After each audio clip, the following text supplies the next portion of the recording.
Good morning, everybody. Thank you so much for joining us. Thank you. We're so grateful to have you here on this our online annual meeting. And there's so many people here, so we're thrilled that you are here today.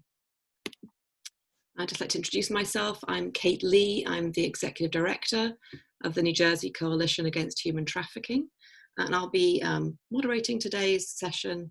But without further ado, I would like to introduce so first, I would like to tell you what we're expecting today.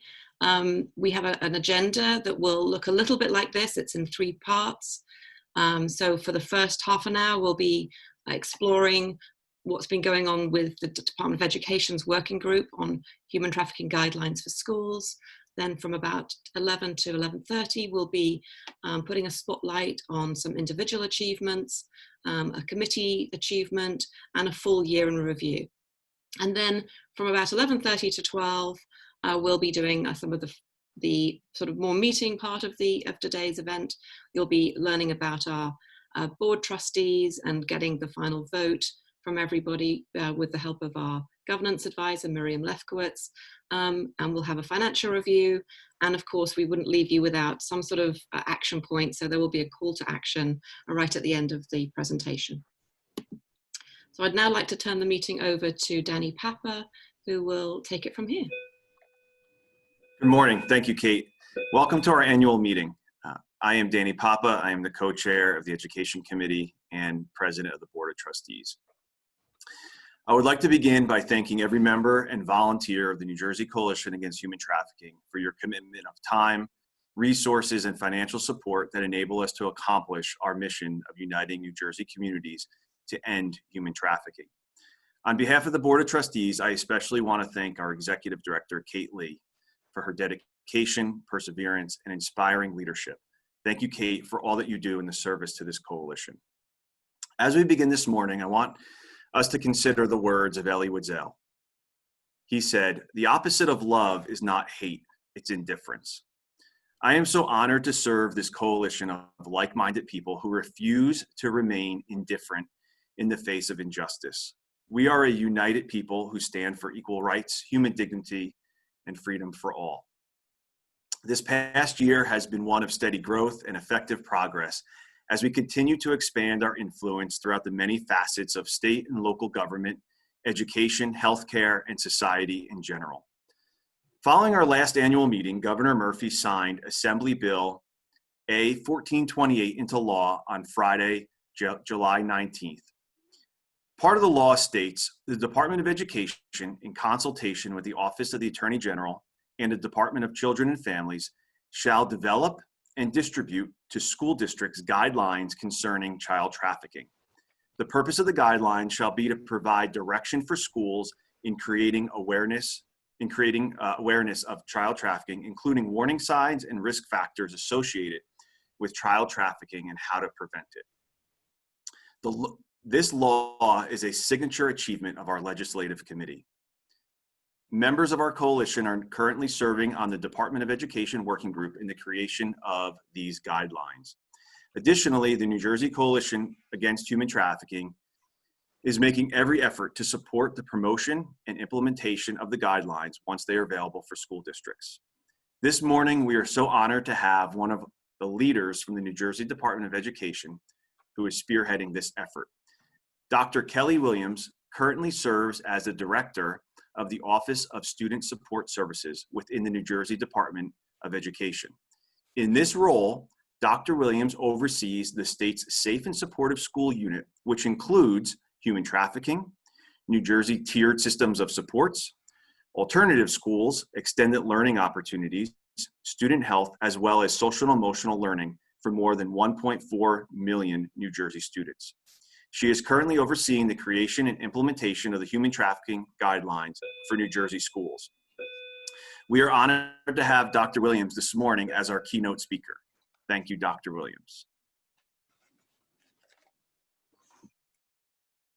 Dr. Williams, can you hear us okay?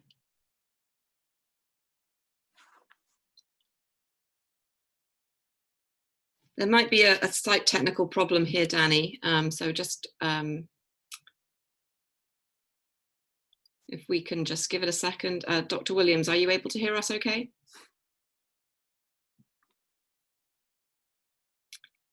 All right, Danny, I think we might have to move on if we can't get Dr. Williams on. Okay. Okay, maybe if she comes on, we'll come back to her afterwards. Okay. So we've invited three distinguished guests who are part of the New Jersey Department of Education Human Trafficking Working Group, working diligently on these guidelines. What I'd like to do is I'd like to introduce their name and then have them introduce themselves. So first we have Jennifer Campbell. If you can just introduce yourself, tell us a little bit about yourself. Hi, good morning, everyone. My name is Jennifer Campbell. I currently represent the Child Trafficking Panel as a representative from the New Jersey Principals and Superintendents Association. My current position, I am a principal in Elizabeth Public Schools in a K-8 building in which I have been about 22 years.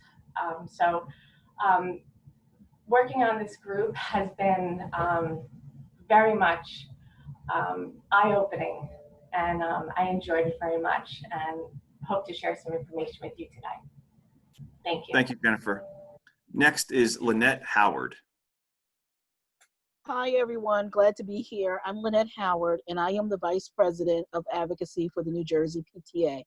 I work with the Legislative Committee and I work with National PTA on making sure position statements that will help every child. Our motto is every child, one voice. And so our mission is to make every child's potential a reality by engaging, empowering families and communities to advocate for all children. And I'm happy to have been a part of this discussion on the Department of Education's Human Trafficking Task Force and to continue to work to empower the families and children so that we can get this message out and that we can be unified in protecting our children. Great, thank you, Lynette. And our third panelist is Gina Cavallo. Gina, please introduce yourself. Hi, everyone. I represent the New Jersey Coalition Against Human Trafficking. I am a board member as well as a survivor consultant, and I was also recently appointed to the commission representing New Jersey on human trafficking. I'm also the founder of Paying It Forward Foundation, and in conjunction with the New Jersey Coalition, we provide emergency assistance to survivors and victims of human trafficking, along with resources. And I'm glad to be here with you today. Thank you, Gina. So the purpose of our panel here is just to give our audience a little bit of an overview, a little insight into these guidelines that are in the development phase, with the goal of distributing these to school districts in September of 2020. So what I'd like to do is I'll start first with Gina, and I'd like to ask each panel member, in your opinion, what do you feel, based on the experience of being a part of a number of these meetings in Trenton as well as virtual, what do you feel, in your opinion, is the most significant component within the guidelines, the DOE guidelines on human trafficking for school districts? So we'll start with Gina. Thank you, Danny.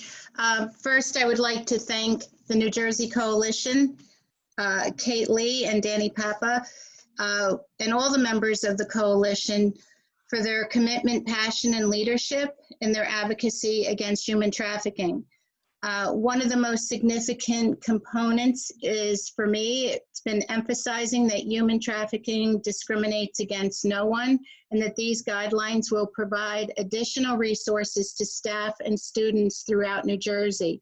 I'd also like to say that this has personally been an amazing opportunity to be part of this, to be sitting at the table with the Department of Education. Great. Thank you, Gina. Lynette, what do you feel has been the most significant component of the Department of Education guidelines on human trafficking?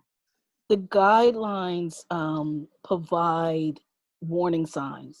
And so this, by working in the documentation and picking up on the language and the warning signs and indicators, will help the school, teachers, other students recognize signs, and therefore we will be able to assist someone in crisis immediately, instead of hearing something, throughout, their life that might turn tragic, that we will have firsthand knowledge of learning what those warning signs are. And that has been great to serve and see things that I hadn't noticed before, and understanding what certain languages mean. I think that will be an eye-opener for other parents and also educators and other students. Great. Thank you, Lynette. Jennifer, same question to you. Maybe you could just give us a little bit of a different perspective from the perspective of a principal. What do you feel is most significant component of the guidelines as a principal? Okay, thank you for having me today. Basically, I felt that all the components of the guidelines on human trafficking are essential to the schools. Schools are really the greatest prevention tool we have. Our students come to school, and in some cases it's their safe place, it's where they build relationships and also have a sense of security and stability. Prior to being asked to serve on the NJ DOE Trafficking Committee, I was aware of some of the dangers and the fact that child trafficking was very much a threat. But until really researching the data and reading the articles and listening to our group and sharing out our findings, did I realize that, wow, that child trafficking is taking place right under our watch. And in some cases, we are not able to identify those specific warning signs. So I had realized that this was not even like the fastest growing organized crimes against humans and individuals, but also a multi-billion-dollar industry where no gender, race, socially and economic group is immune to. So that was really eye-opening to me as, being in a school. If I'm finding a lot of this stuff out as doing, data digging, the information provided is immense. And I feel that the DOE guidelines will provide the districts with a clear understanding of what child trafficking is, how to help school personnel to understand and identify risks, recruitment, behavior indications, prevention tools, and suggestions for handling potential cases, but most importantly, provide guidance to empower our students.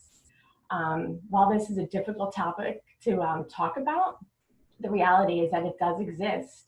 And just like any social, emotional, or educational issue, it needs to be addressed at the school level.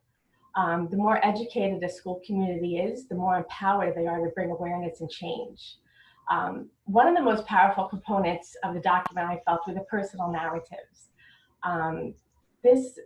I felt that these narratives really connected the statistics, that the reality of this is really happening in our own state, in our own suburban, urban, and rural communities alike. But overall, the NGO DOE's the document really captures the charge in creating guidance and creating awareness of child trafficking and how to prevent it. The document itself is very school friendly. It is not an extremely large, overwhelming document that would take an excessive amount of time to read and sort out, but it's very thorough and specific with abundance of resources that can be helped to utilize in designing our own district document. So I feel overall it really is a good, solid document to help the schools. Absolutely, great. So just one more question for the panel. If we could maybe just keep our answer to about a minute, so we could just stay with our agenda here. We'll start again with Gina. Gina, what do you hope the guidelines will accomplish here in the state of New Jersey? Danny, I just want to go back a little and follow with answering your question.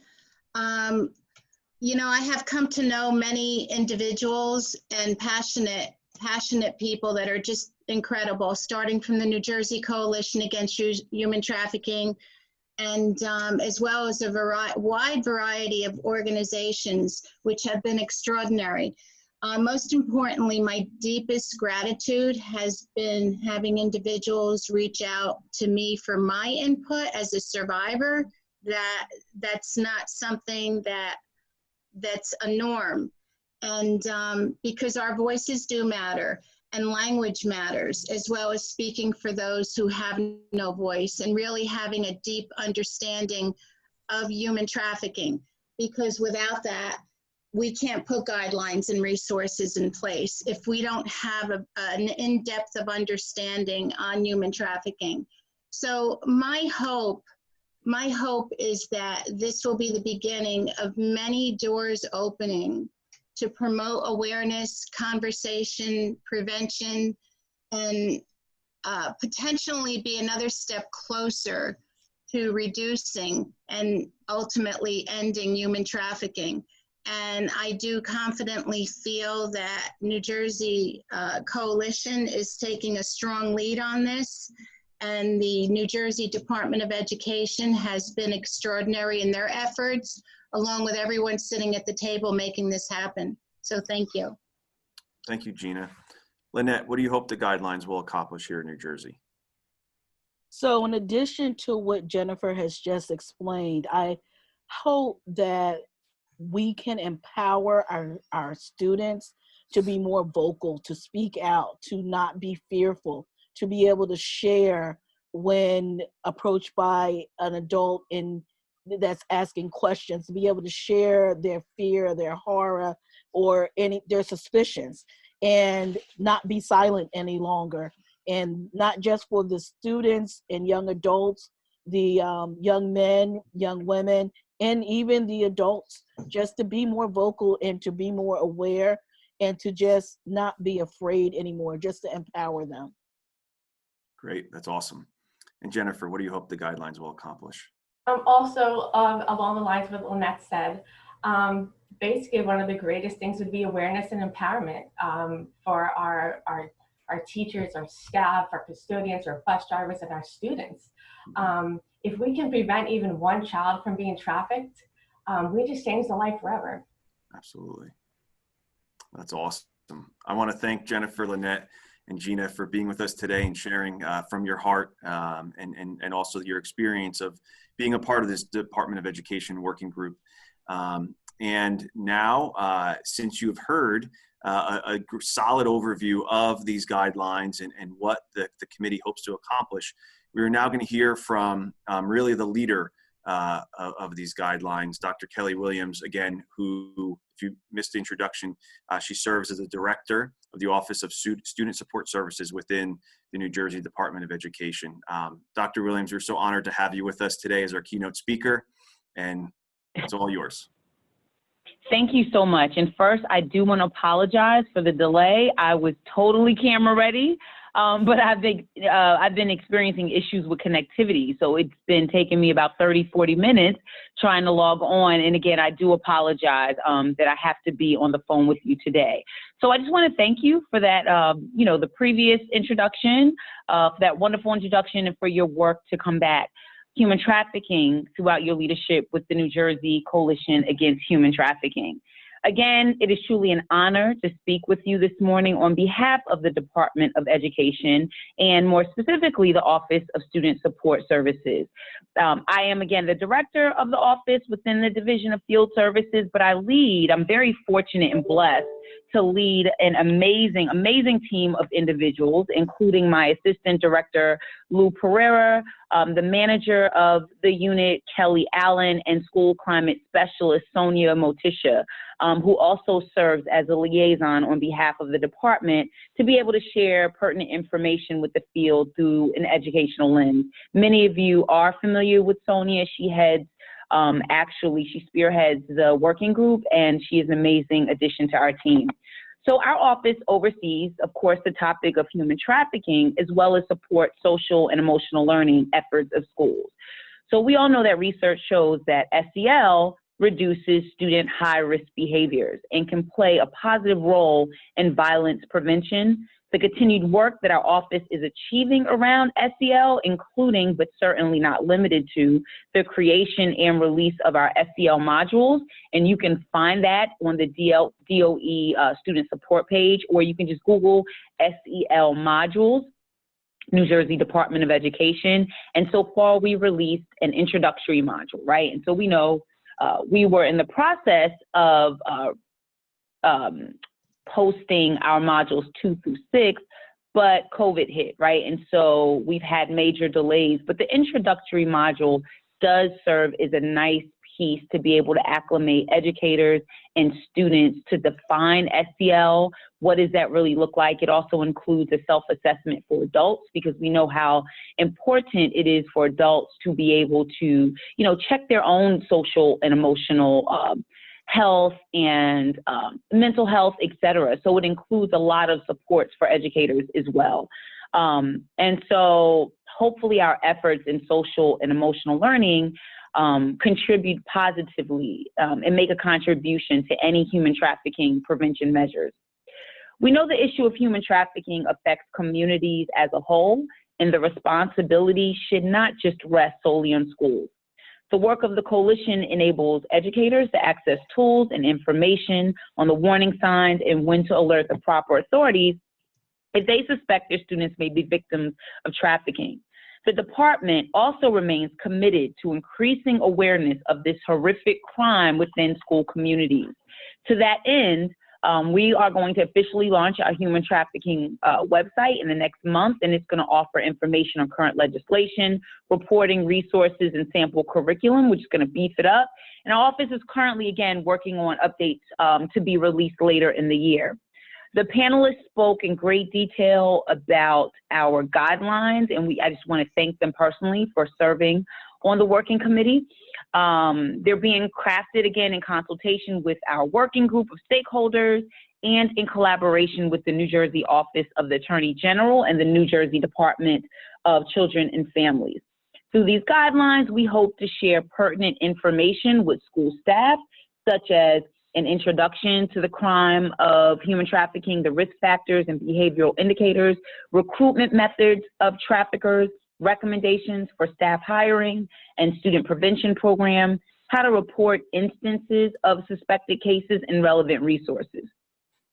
So you may ask yourself, right? Some of you are in school settings, school leaders, support staff.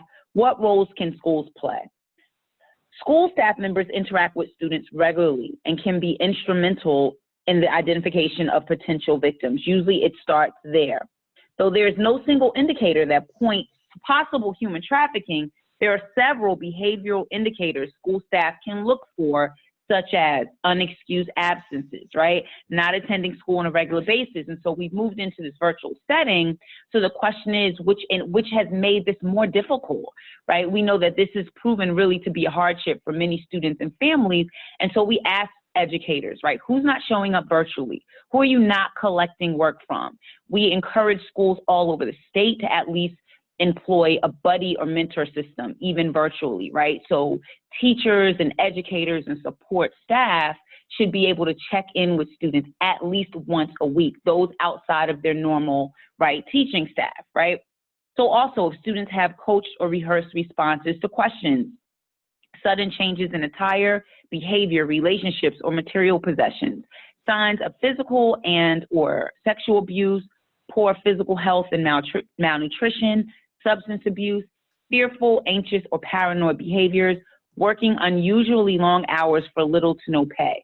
Upon the release of the NJ DOE guidance, schools can evaluate their existing policies and procedures and use the guidance to inform their practices and make adjustments as needed. We know there are no size fits all, and we really want to make this a menu of options for schools and strategies for them to employ, right, in their community. Schools can also train their staff, of course, of how to report suspected cases of human trafficking. We can all agree that it's critical for schools to become aware of this topic. Again, it should not just be a topic that is limited to the school counselor, the mental health professional, the CST members. No, it really should be a distributive approach, and that the department and through our stakeholder group, that is the message that we're clearly trying to send. Victims of trafficking can be of any socioeconomic status, age, race, gender, or nationality. However, we know that certain populations are more vulnerable, including youth with a history of sexual abuse, again, dating violence, low self-esteem, minimal social support, runaway and homeless youth, and those that identify as LGBTQI. In 2017, in New Jersey alone, the National Human Trafficking Hotline reported 161 cases of human trafficking, 89 which included a minor.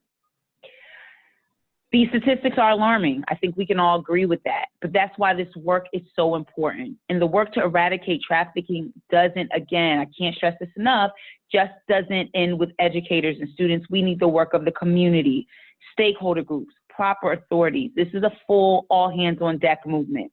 I am truly inspired by all of you. We are truly inspired that the work that you do and that you're committed to. And so we at the department, we look forward to partnering and continuing this work for all of you on behalf of the 1.4 million students in New Jersey. Thank you for having me. Again, it was an honor, and thank you again. Thank you so much, Dr. Williams. That was extremely inspiring. We are so honored to be in a state that is leading the way in the nation. Our Department of Education is leading the way and is really serving as an example for many states throughout our country on how to engage schools in human trafficking education as well as prevention measures. So thank you so much for your time today, and thank you again to our panel. Now I'd like to turn it over to Kate Lee. So much, Danny, and to Dr. Williams and to the panel. That was incredible. And as you know, we'll be taking text questions, but you could also email Danny if you've got questions as well about this. So now we're going to be getting into our celebratory section where we celebrate not just the accomplishments of the entire coalition, but we also put a spotlight on individuals and committees, and one committee in particular. But because of COVID, certain things happened that just sort of, just before COVID hit, a couple of our incredible board members were able to receive awards that we really want you all to know about, because it tells us about the caliber of the people that we have on our board and who are doing this incredible work. So first I would like to introduce Aldina Hofday. Are you there, Aldina? I am. So you're going to talk about our first spotlight person. Yes, indeed. So I am honored to introduce you all to Ingrid Johnson. At the age of 13, Ingrid's daughter was kidnapped and held captive for 11 months. Searching the streets of New Jersey and New York, she searched for her daughter day and night. This experience really did lead Ingrid to the work that she does today to help protect others and become a leader and an advocate of human trafficking. As a manager of patient access at Atlantic Health System, Ingrid has raised the entire Atlantic Health System's human trafficking education to a national stage. She's a member of the Board of Trustees of the coalition, and she co-chairs the healthcare committee with me and two other amazing women. And she serves on the boards of numerous community organizations to help those vulnerable to human trafficking. Her work has earned her the trust of victims and inspired families facing the reality of having a loved one be a victim of human trafficking. She's received numerous awards. I could go on and on about all of the awards that she has received. She was identified recently as one of 6 women who are transformational leaders people would want to know. She was even featured as a cover girl in Fortune magazine in America's top Fortune 100 Great Places to Work. And that is Ingrid. So Ingrid, can you now join us? I'll give you my space. Give me just 1 second.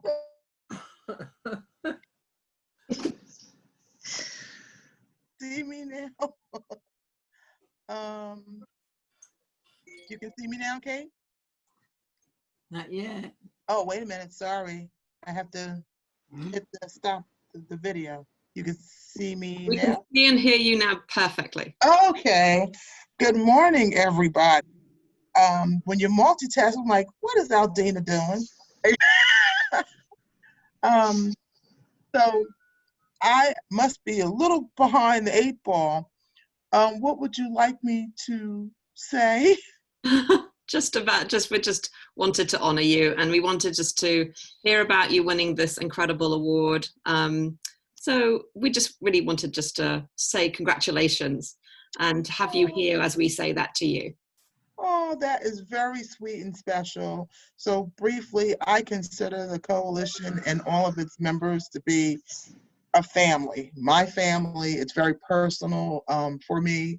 I always say we do incredible work that I would have never had the courage to do on my own, to meet with folks, to be a game changer in the battle against human trafficking. So thank you for uh, honoring me and loving me and my family this morning and every day and holding my hand. And so I thank you. And if you are not a member, it's always an opportunity to sit the fact that no matter where you are for the Board of Education, that if you're not a member with us, you should consider joining us. These are fabulous people, and we have a great leadership, and we're inspired to push beyond boundaries and to do more. So thank you, everybody. Thank you so much, Ingrid. And this is you in San Francisco with getting your award. So we wanted to honor you and thank you for everything you do, and you make us all so proud every day. Oh, thank you. We have a bit of a special guest, a bit of a surprise guest next up. So if I could introduce Theresa. Are you there, Theresa? I am.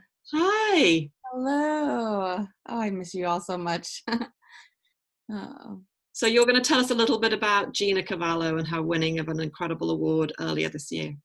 Yes, I'm so honored to just to introduce Gina, my dear, it's going to be so hard, my dear friend. So I am Theresa Flores. I am a survivor of human trafficking from being a teenager. I was trafficked in Michigan and took about 20 years to really identify with that word survivor and to find my path in life now, which is to rescue other children and youth and women that are being trafficked. And then my whole ministry took on a new journey, as happens, and started to meet survivor after survivor and to really see the need for us to join together and help each other heal. And so I formed the organization, the SOAP Project, and in addition to children rescues, we have retreats that we give free to survivors.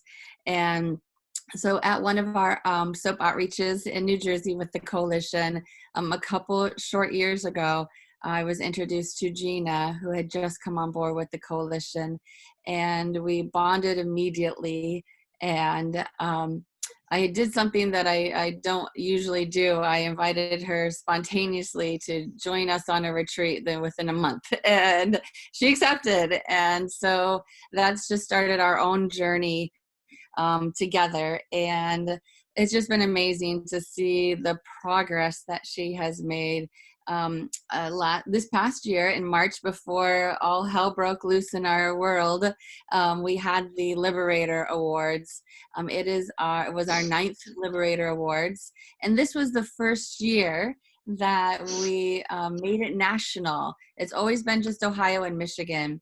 And we just kept meeting amazing people fighting human trafficking that were being change makers. And so Gina was nominated for the Liberator Awards, and along with some truly, truly amazing people. I'll just give you an example. One of our survivors that have won the category in the past was actually sentenced to life in prison for killing her pimp. I'll just let that rest with you for a second. She was lucky to have found somebody to help her after 17 years behind bars, having somebody else raise her children, and she got out. And so she is an example of an amazing survivor that has been honored. And so this past year, in March, a few months ago, Gina actually won the Liberator Awards and is extremely worthy of that. That's a picture of a lot of the other survivors that came to our awards ceremony, and just to honor Gina as well. Survivors from all across the country there. You know, when I first met Gina, she was just stepping in to this new truth of hers and this new journey of her life. Within just a few short years, she's gone on 2 retreats, one internationally, which I know was a very, very big step of faith for her. And she has been very dedicated to healing her past and rewriting her story. Sorry. I can honestly say, and I think all of you will agree, that she's no longer a victim. She is now a passionate advocate for survivors, and she's influenced laws. She has become a part of commissions, and in my opinion, she's unstoppable. Congratulations, Gina. Thank you. Gina, well, first, Theresa, thank you, but Gina, take it away from here. Oh my goodness, this is, I'm just trying to regroup here. This was such a shock and a surprise seeing you here, Theresa. First, I want to congratulate Ingrid. Ingrid, you have been just such a rock and such an inspiration, and you are worthy and deserving of this and so, so much more. And I am so humbled and honored to know you and walk alongside of you, Ingrid. So congratulations again. Wow. Thanks, Kate. Thank you, Kate. So the Liberators Award represented a special honor for me of freedom, our work, and our voices. Not just one person, as Dr. Williams said earlier. It takes a community. This would not have happened without the support and love I received from Theresa Flores, the SOAP project, and her amazing healing retreats she provides to survivors. The New Jersey Coalition Against Human Trafficking, giving me this opportunity. Susan Panzica, who brought me to the coalition. I can't believe it's been over 2 years. Thank you, Susan. There were so many finalists I stood up alongside of, so many, who were worthy of this award. I did not expect my name to be called. When this happened, I was in awe, and my first feeling was inviting all of my sisters up on stage to share this moment together, since I believed it wasn't I that won, it was we that won. You hear us, you see us, and thank you to the New Jersey Coalition Against Human Trafficking.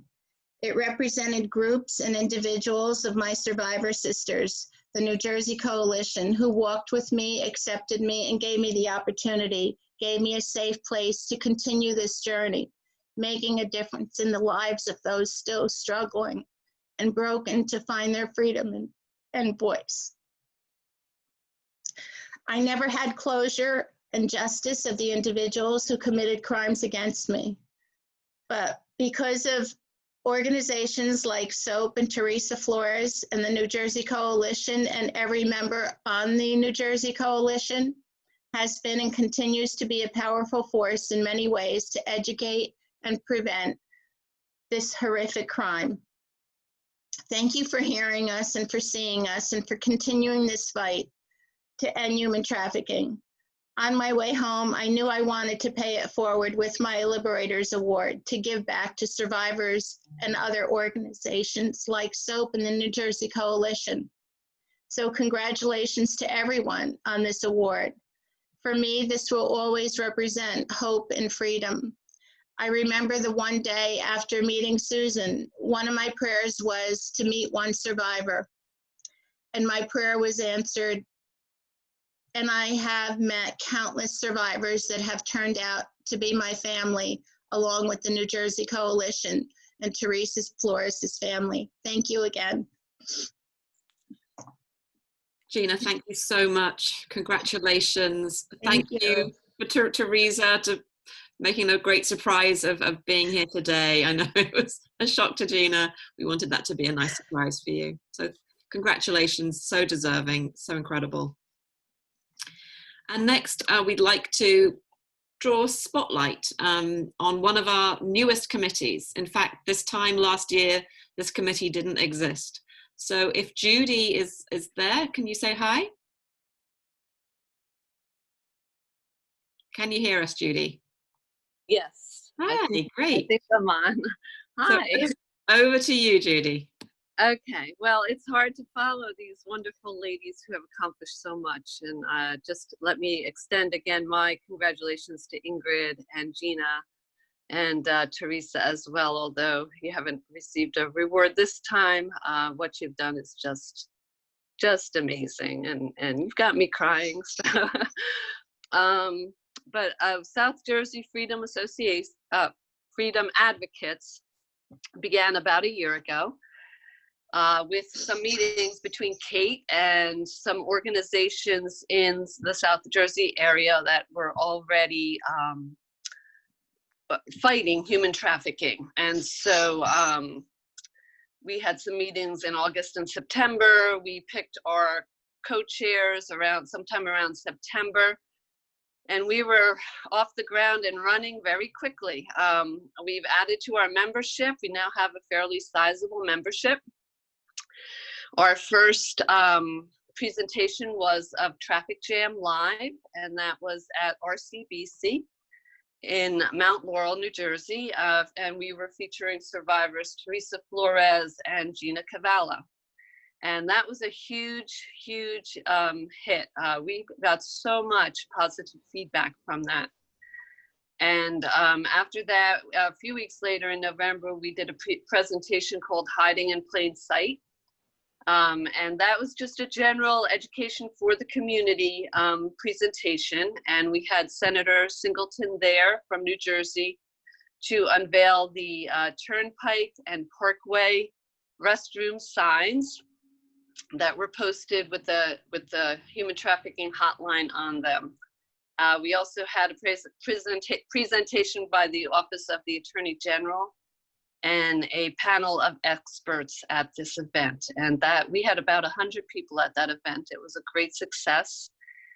And again, just great feedback. I just feel like through these events, there's just like a hunger in South Jersey to get on this and to do something about human trafficking. So it's really exciting. Our last event was in January. We did a showing of the documentary Doing Money. And we also had a panel of experts, and that was at Rowan University in Glassboro. So we've really had a great first year. It is just wonderful to get this kind of programming into South Jersey. There's a definite need, and we're just feeling a real receptiveness. So that's really exciting. And the uniting of all these organizations that were working independently is also very exciting. And what we can do together is what is really moving us on now. So we're excited to see what happens in our second year. And thank you to Kate and to the coalition for your support and your help in getting all of this off the ground. Thanks to you, Judi, to the co-chairs. You're incredible individuals who have, you know, I'm sure everybody seeing what you've accomplished over this just short year, and given frankly that was only 6 months, because after, you know, January, February, we couldn't do much more. I'm sure everyone is incredibly impressed and understand that we have incredible caliber of people who are just passionate and energetic, and just honestly wonderful people. We welcome you to this family. We are this family, and you are our newest, greatest, wonderful members. So thank you to you all, and we can't wait to see what the next year brings. Thank you, Kate. And we have a wonderful team. So all of my co-chairs are not here. Some of them actually are online, but yes, I wish you could see all of their faces because it really was a team effort. So thank you. Thank you again. And so now we're going to hand over back to Danny Papa, who will give you an overview of the year. Thank you, Kate. I too would like to congratulate Gina and Ingrid. I'm so honored to serve with you on this board. Thank you for all that you do, and you are such an inspiration to all of us. And Theresa, thank you for those incredible words. You brought me to tears, and just absolutely beautiful. So thank you for being with us today and for all that you said. I would like to thank Judi and her co-chairs for their partnership and leadership in bridging the gap between the northern and southern regions of New Jersey to unify communities to end human trafficking. The South Jersey Freedom Advocates demonstrate how much one group can accomplish in just 1 year. So thank you, Judi, and your co-chairs. I want to take this opportunity to highlight a few accomplishments of this past year. On September 27th, our Slave-Free Commerce Committee facilitated an incredibly successful forum on modern slavery at Seton Hall University. The forum featured a keynote address from Nobel Peace Prize laureate Nadia Murad, who was given an honorary doctorate at the event. The forum focused on providing 21st century solutions, which was a powerful and inspiring call to action. Throughout the holiday season, our annual gift card drive specifically focused on supporting the needs of survivors of human trafficking raised more than $10,500. A special thank you to David Hughes and St. Rose of Lima Short Hills, who raised over $6,700 in gift cards. Such an incredible accomplishment. This year, the coalition made significant progress in the area of education. Our Locker Slam program included 62 participating schools, and the coalition distributed nearly 25,000 magnets throughout the state. Our incredible college interns planned, prepared, and facilitated an awareness presentation at Kane University titled, "It Could Be You." Members of our coalition received comprehensive training in the Unitas Lights curriculum to prepare and reach students throughout the state of New Jersey in this coming school year. On Thursday, January 16th, we recognized the 2020 Advocacy Champions at the State House in Trenton for their unwavering commitment to the prevention of human trafficking. We are honored to partner and collaborate with the following honorees: Assemblywoman Angela McKnight, Assemblywoman Nancy Muniz, Senator Troy Singleton, Senator Joe Panaccio, Mercer County Prosecutor Angelo Onofre, and Atlantic County Chief Assistant Prosecutor Danielle Buckley. Our Speakers Bureau are our ambassadors who travel throughout our state to educate communities about human trafficking. This past year, our Speakers Bureau participated in 74 speaking engagements. There were an additional 5 virtual events as well, and 32 requests have been postponed due to COVID-19.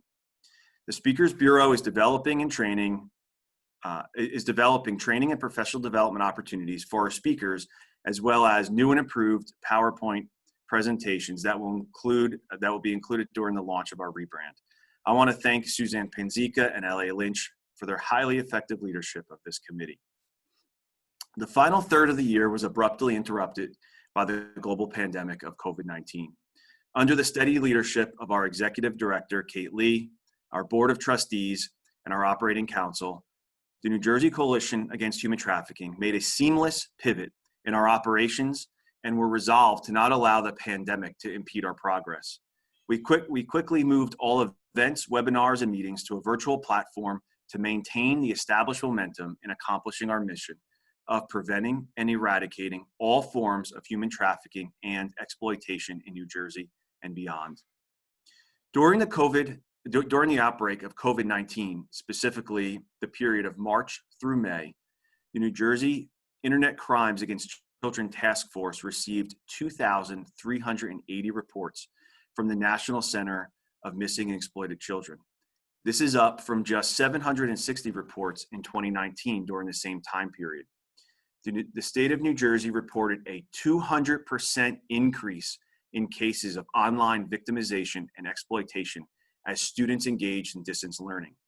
Lieutenant John Pizarro of the New Jersey State Police Internet Crimes Against Children Unit states, "The new normal has become distance learning and other forms of virtual communication. In this virtual playground where children reside, and it has given predators the ability on that same playground with those children without parents knowing." Nationally, the National Center for the Missing and Exploited Children experienced a shocking 126% increase in the cyber tip line reports from May 2019 with and has been trying to roll that back ever since she came on. So I don't think that would be a quick reminder for everybody to please mute their phones, their screens. Thank you. Sorry, Danny. No problem. A shocking 126% increase in cyber tip line reports from 2019, with roughly 745,000 reports to roughly nearly 1.6 million in May 2020. As schools transition once again into distance learning, we are determined to educate school administrators, teachers, parents, and students about the dangers of online grooming. Please share the Trafficking and Exploitation webinar, as well as the 7 effective strategies outlined on the Coalition website under the Prevent Online Grooming page with friends, family members, and school districts in your community. The New Jersey Coalition Against Human Trafficking values people. That is why we dedicate countless hours to serve this cause. Dr. Martin Luther King Jr. stated, "Injustice anywhere is a threat to justice everywhere." The Board of Trustees issued a statement in the wake of the killing of George Floyd. We will always stand unified with those who advocate for equality and cry out for justice. The New Jersey Coalition Against Human Trafficking is united in solidarity with the Black community against all acts of racism, inequality, injustice, and discrimination of any kind. Finally, this past year concluded in such a positive way with all of your support and dedication to voting each and every day. The Coalition won the Think So Creative competition, and we have entered into the rebranding process of our logo and website. In 2020, in the 2020-21 school year, I'm sorry, I'm in school mode. In the 2021 year, we will continue adding to our progress and increasing our influence. In the face of a global pandemic, financial uncertainty, and civic unrest, we will not shrink back from our mission. We will continue advancing as we support and amplify survivor voices. We will implement human trafficking guidelines in schools throughout the state. We are determined to keep kids safe online as we elevate the issue of online grooming. We will identify and respond to emerging trends, advocate for effective legislation in New Jersey to prevent human trafficking, and empower our committees to increase productivity and innovation.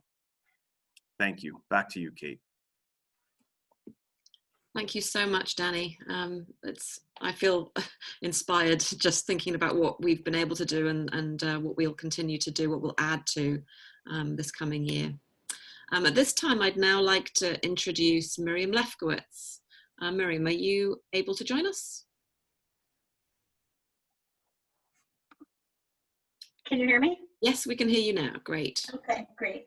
So this is an important part of our meeting because we are a membership organization and we're a formal nonprofit in the state of New Jersey. That's the good news. The bad news is it's not as exciting or inspiring as what's just come, so we'll keep it quick. But it is important. So in accordance with our bylaws, we've had a nominating committee, and I'd like to give them a shout out for doing an outstanding job of nominating 6 members. The decision was made to expand the board, and it's been a very thorough and very thoughtful process. So every member of the coalition is eligible to vote. Most of you, the overwhelming majority, have already voted. If you are eligible to vote and have not already voted, you received an email this morning from Susan Panzica reminding you that you may vote. If you did not receive that email this morning, hopefully I'll share a little information about the trustees, but you're not going to be voting. And we'll talk about how to do that in just one moment. But again, the only people who will be voting are going to be those who received an email this morning who have not yet voted, and there's only a handful of you. So thank you to, I do want to thank everyone, the overwhelming majority of members who did send their proxies to me. I will be voting those on your behalf, however you directed me to do so. But in light of the environment in which we're conducting our meeting this year, it's a much easier process for us. So thank you for doing that. So do we have a slide showing with the candidates we want to pop up? Yep, great. So I'm going to, at such a quick level that does no justice truly to the trustees, but just walk through who some of them are. First, we have Stephen DeLuca, who is an attorney. He's clerked in the international courts and has experience with federal judges. And he began his work in human trafficking back in 2006 with a coalition of Catholic organizations against human trafficking. And he teaches courses for the church on the prevention of child sex abuse. Genevieve Fanayomi is part of the U.S. Corporate Sustainability and Social Impact Team at Novo Nordisk, leading strategic community impact programs. She was there for, I think, over 15 years. She also has worked in at a microfinance nonprofit, Women's World Banking. She has an MBA in finance and communications from Fordham University. And again, these are just a drop in the bucket of what our nominees have accomplished. Dr. Nicole Leopardi is a pediatrician in Camden for the past 13 years. She's also a director of medical home for pediatric trafficking survivors at the hospital, at Cooper Hospital in Camden. And she's been able to provide primary care to these young survivors. And she's worked with the New Jersey chapter AAP, providing education about child trafficking. Those are the 3 new nominees. In addition, 3 current trustees are being renominated to full terms. Dr. Susan Nair is a licensed psychologist. She works with children, teens, and adults, and she's currently the co-chair of the Healthcare Committee and the coordinator of committees. Susan Panzica has been a member of the coalition since 2013, and she's currently the secretary of the Board of Trustees. She's co-chair of the Speakers Bureau, and she founded the Justice Network, which is a volunteer group with a mission to educate, equip, and empower friends and neighbors to become abolitionists. We've heard extensively from Danny Papa today. He's currently the president of the coalition, and he's the K-12 supervisor of curriculum and instruction for social studies and art for the Jefferson Township School District. He also is an advisor and facilitator for Project Stay Gold, which is a student movement to abolish modern-day slavery. And he has testified on behalf of his students before the United States Senate Committee on Homeland Security and Governmental Affairs on anti-trafficking initiatives. So those are the nominees. If you have not yet voted, and you are a member of the coalition, and you will have received an email from Susan Panzica this morning, you may vote one of 2 ways. One is you may chat directly to me, Miriam Lefkowitz, and my name is on the screen. There are a bunch of Miriams on the call today. You may vote for up to 6 people, all 6 that were recommended. You may also write in the names of someone else. Additionally, we have the right, our bylaws provide that any member may nominate from the floor, which means we'll give a moment and you can unmute yourself and share if you think you'd like to nominate someone other than one of these 6 people instead of one of these 6. So if you want to do that, you have to unmute yourself. I'm going to pause for just a moment. I'm then going to continue by giving just brief bios of the board trustees who come in with current terms.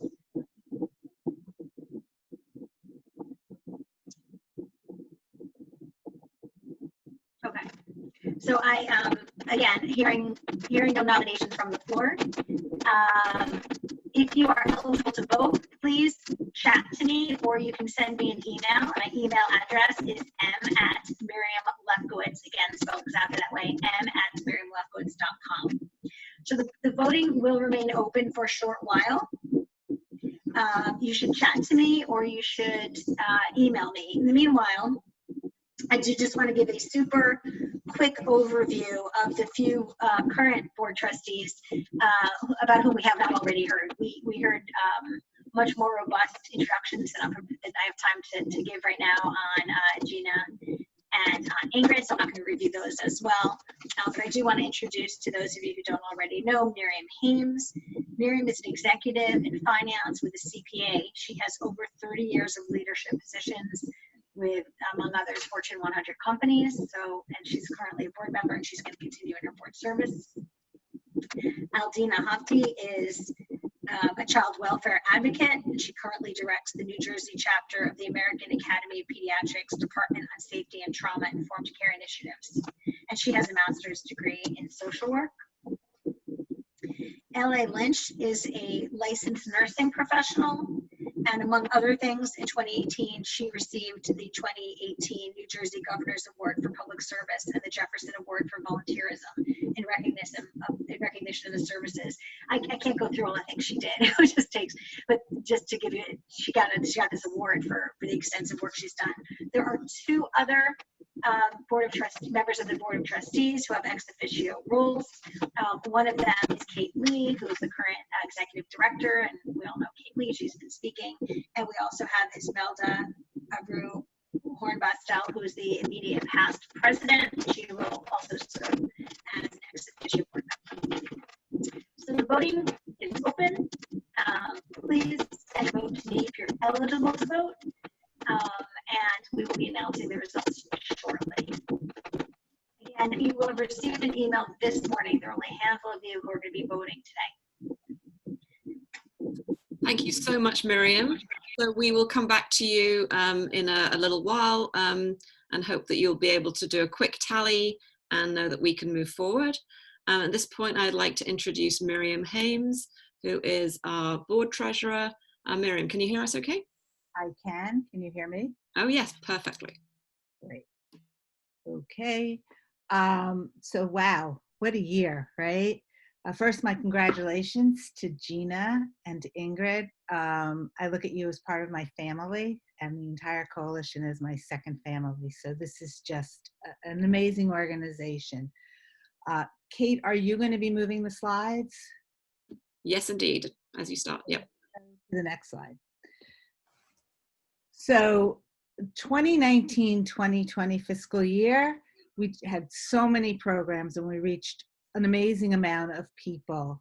Danny took you through several of them, so I'm not going to go through them again, but I'm so happy to report that we were able to fund them with donations from so many of you and your selfless volunteering and your commitment to end human trafficking. On the left side here, you'll see a graph depicting our revenues for the year.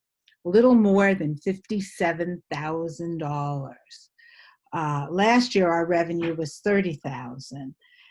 But to put it on an apples to apples basis, the $57,000 includes in-kind donations of approximately $20,000 that we received for some legal services, and the gift card drive that Danny spoke about, we recorded as revenue and expense coming in and out.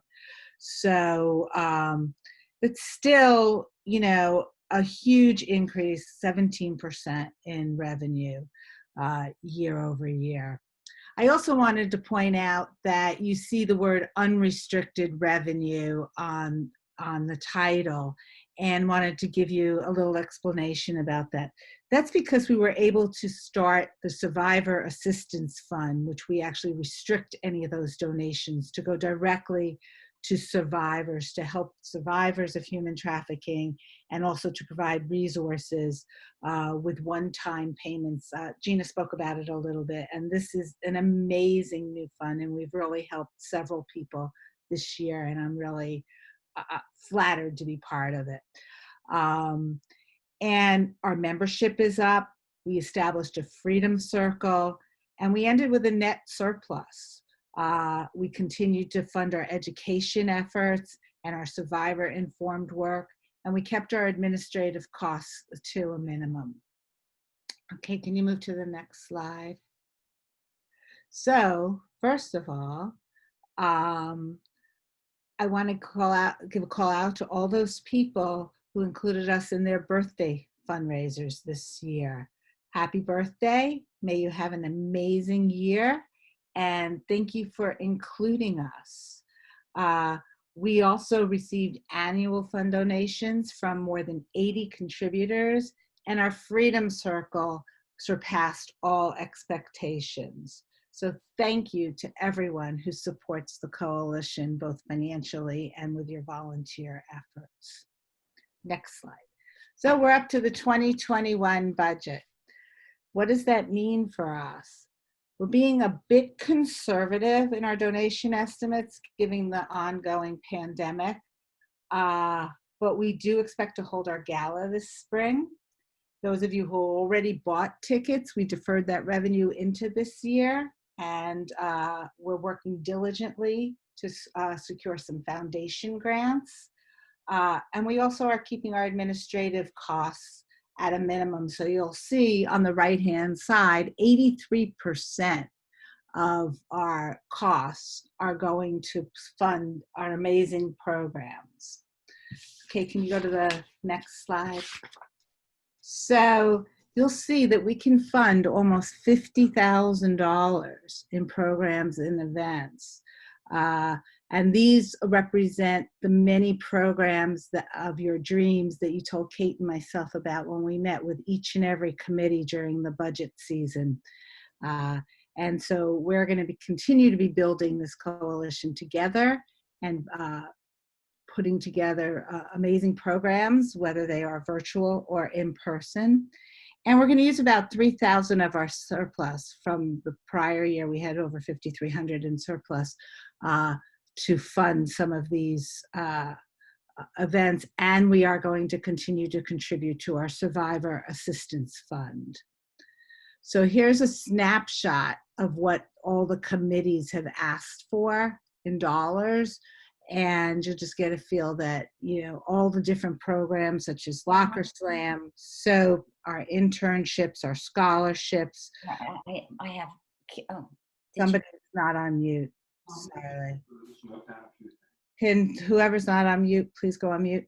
So with all these amazing committees and all your hard work, we're gonna continue to have another phenomenal year. Thank you to everyone for all your help. And thank you to Miriam. You're an incredible treasurer. You keep us on track, and it's always that sort of unsung hero that keeps an organization like this running. So thank you for your ongoing and patience with everybody and making sure that we can do what we want to do. So thank you again. So now I'm wondering if Miriam is able to report back on the trustee voting. Miriam. I am able to report back that we had almost every eligible person cast a vote, and the slate overwhelmingly was approved, and we have a board. Well, if you know how to do a little clap on your screen, there's a little reactions button. Feel free, or you can just, if you've got your screen up and you can wave, congratulations to our new trustees and to our renewing trustees. I personally cannot wait to start working with you. We are so excited to have incredible, powerful people leading us. So thank you so much. And thank you, Miriam, for guiding us. Again, it's the unsung heroes. You don't realize the amount of work to ensure that all the work we do is legally sound. And so I'm going to give a shout out to Bob Boneberg, who is the general counsel for the board, who constantly keeps us on track. And then Miriam works with us on the governance. So we love you and thank you for all this work. It really means that we are doing it all right and doing it all well. So thank you so much. And now I'd like to go back to Danny. Danny, are you there again? Yes. So Thank please you, Kate. Share your closing remarks. Sure. Thank you, Kate. Thank you, Miriam, for overseeing our voting. And I would love to congratulate and welcome Nicole, Genevieve, and Stephen to our board. I so look forward to working closely with you and even more importantly, learning from you. There's so much that I have to learn, and I look forward to learning from you. I'd like to thank all of our attendees today for attending our annual meeting this morning. I want to encourage you to visit our website and discover all of the various avenues and areas that you could participate. We are a all volunteer organization. We depend so greatly upon our volunteers. And for those of you who are maybe just discovering us for the first time, or maybe you've been around and not sure where you fit in, please reach out and in any way that you desire to get involved. We need you, we need your voice, we need your experience, and we will be a even stronger coalition with you. So please, I encourage you to participate and volunteer your time with us. I'd like to leave you with a really incredible call to action. Our legislative committee does such incredible work here in the state of New Jersey. As I said earlier, New Jersey is leading the country in innovative and proactive strategies on how to prevent human trafficking in all forms. And our legislative committee is one of those committees that is leading the way, just in advocating for just incredible and powerful legislation that really makes a difference here and sets the tone for the rest of the country to follow. So the call of action is asking you to please call your state assembly members and ask them to vote for Assembly Bill 883. This bill will increase awareness of the human trafficking hotline number, as well as the text line Be Free. That text line was a line that we used in the 25,000 magnets that we distributed throughout the state. So if you think about it, that text line was on the lockers of we hope that all magnets were put on, but of 25,000 lockers throughout the state of New Jersey, which is absolutely incredible. So we need an increase of this awareness to prevent human trafficking here in the state of New Jersey. So please contact your assembly members and ask them to vote for this Assembly Bill 883. And as always, you can visit our website, New Jersey, njhumantrafficking.org. We are so excited. In August, we are going to roll out our new logo, our new rebrand, and we're so excited to share that with you once that comes about. So once again, thank you for attending today. Please be safe. Please visit our website and participate in any way that you possibly can. Volunteer with us. We welcome all backgrounds, all experience, and thank you again, and we wish you all the best and have a great day. Thank you. And my thanks to everybody. Just to let you know that this is recorded.